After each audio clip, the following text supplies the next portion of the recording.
ডাব ডাব আসলে এত মা পানিটা বের হয়ে গেল, এত উপকারী একটা পানীয়, মানে কি বলবো, এর সে উপকার আর কিছু নাই। আমি তো এই যে ডাবের এটাও খেয়ে ফেলি। ঢেলে নিচ্ছি।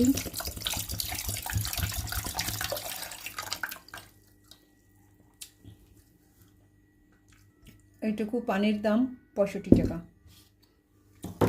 কি দাম না? আমি কি করব, আমরা 3 জন খাবো তো একটুখানি পানি মিশিয়ে নিই বাস।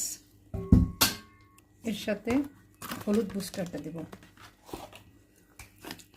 এটা হলুদ বুস্টার। হলুদ কিন্তু আমাদের জন্য অনেক উপকারী। অনেকে মাঝে মাঝে আমাকে কমেন্ট করে যে আমার লিভার নষ্ট হয়ে যাবে এত হলুদ খাই।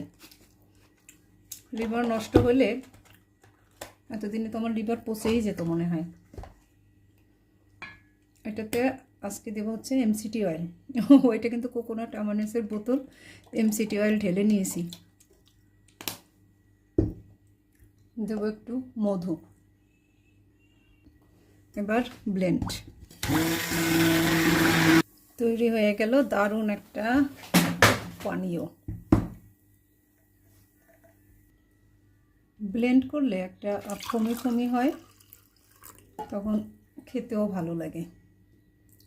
আর জিনিসটা আর কি মিশে যায়, তেল তো মিশতে চায় না। তিতিরকে কিন্তু আমি প্রতিদিনই কোনো না কোনোভাবে একটুখানি এমসিটি অয়েল, তারপর dark chocolate, omega 3 fatty acid, তারপর হচ্ছে ভিটামিন ডি, জিঙ্ক, এই সাপ্লিমেন্ট সহ এই খাবারগুলো প্রতিদিন কোনো না কোনোভাবে আমি কিন্তু দিই। তো আপনারাও বাচ্চাদেরকে এই ধরনের খাবারগুলো দিলে তখন দেখবেন যে ওরা আপনার কথা শুনবে, ভালো খাবার খেতে চাইবে।